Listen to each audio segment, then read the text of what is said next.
Assalamualaikum warahmatullahi wabarakatuh. Kami dari kelompok 11 ingin mempresentasikan tentang pelayanan BK model komprehensif yang beranggotakan yang pertama Nadia Rahadatul Aisyah dengan NIM 20231126, Nadira Gita Cahyani dengan NIM 20231128, serta Rahmi Febrianti dengan NIM 20180040.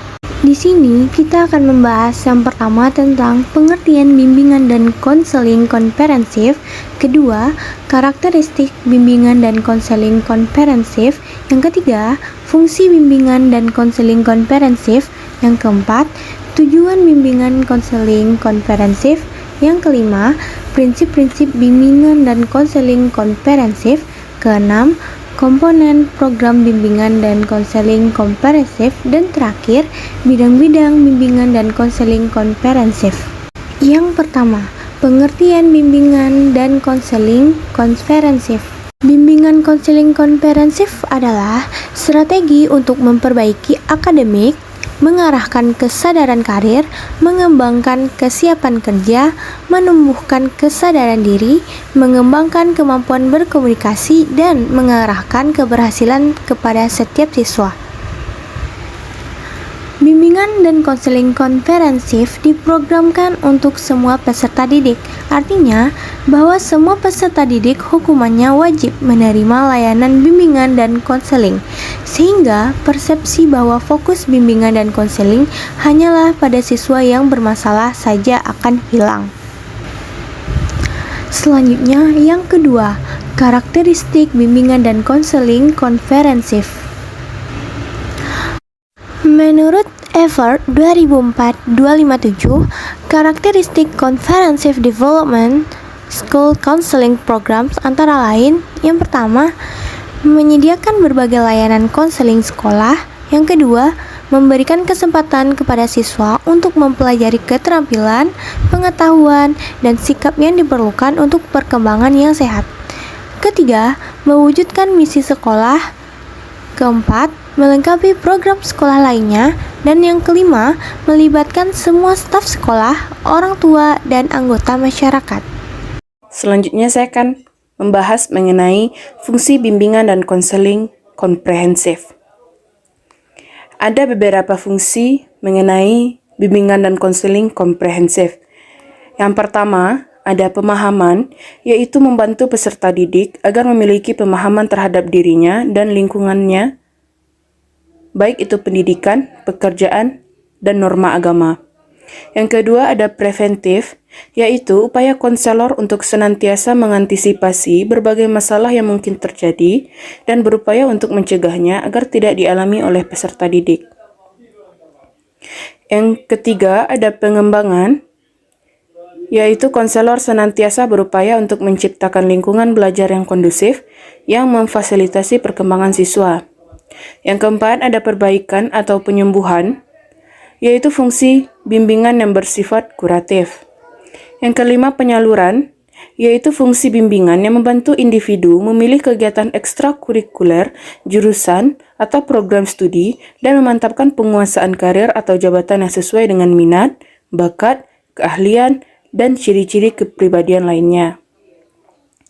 Yang keenam ada adaptasi, yaitu fungsi yang membantu para pelaksana pendidikan, khususnya konselor, guru, atau dosen untuk mengadaptasikan program pendidikan terhadap latar belakang pendidikan, minat kemampuan, dan kebutuhan siswa. Selain itu, ada juga fungsi penyesuaian, yaitu fungsi bimbingan dalam membantu individu agar dapat menyesuaikan diri secara dinamis dan konstruktif terhadap program pendidikan, peraturan sekolah, atau norma agama. Selanjutnya, tujuan bimbingan dan konseling komprehensif. Tujuan bimbingan dan konseling komprehensif secara umum adalah: yang pertama, merencanakan kegiatan penyelesaian studi, perkembangan karir, serta kehidupannya di masa yang akan datang. Yang kedua, mengembangkan seluruh potensi dan kekuatan yang dimilikinya seoptimal mungkin. Yang ketiga, menyesuaikan diri dengan lingkungan pendidikan, lingkungan masyarakat, serta lingkungan kerjanya. Yang keempat, mengatasi hambatan dan kesulitan yang hadapi dalam studi, penyesuaian dengan lingkungan pendidikan, masyarakat maupun lingkungan kerja. Selanjutnya, ada materi prinsip-prinsip bimbingan dan konseling komprehensif. Terdapat beberapa prinsip dasar yang dipandang sebagai pondasi atau landasan bagi layanan bimbingan. Prinsip-prinsip ini berasal dari konsep-konsep filosofis tentang kemanusiaan yang menjadi dasar bagi pemberian layanan bantuan atau bimbingan, baik di sekolah maupun di luar sekolah. Prinsip-prinsipnya sebagai berikut. Yang pertama, bimbingan diperuntukkan bagi semua individu. Yang kedua, bimbingan bersifat individualisasi, yaitu setiap individu bersifat unik, yaitu berbeda satu sama lainnya. Yang ketiga, bimbingan menekankan hal yang positif. Yang keempat, bimbingan merupakan usaha bersama sekolah. Mereka sebagai teamwork terlibat dalam proses bimbingan. Yang kelima, ada pengambilan keputusan merupakan hal yang sangat esensial dalam bimbingan. Yang terakhir, bimbingan berlangsung dalam berbagai setting atau adegan kehidupan. Materi selanjutnya yaitu komponen program bimbingan dan konseling komprehensif. Komponen terbagi 4. Yang pertama, layanan dasar. Layanan dasar diartikan sebagai proses pemberian bantuan kepada seluruh peserta didik melalui kegiatan penyiapan pengalaman terstruktur secara klasikal yang disajikan secara sistematis dalam rangka mengembangkan perilaku jangka panjang sesuai dengan tahap dan tugas-tugas perkembangan yang diperlukan. Yang kedua, yaitu layanan responsif. Layanan responsif merupakan pemberian bantuan kepada peserta didik yang menghadapi kebutuhan dan masalah yang memerlukan pertolongan dengan segera, sebab jika tidak segera dibantu dapat menimbulkan gangguan di dalam proses pencapaian perkembangan. Yang ketiga yaitu perencanaan individual.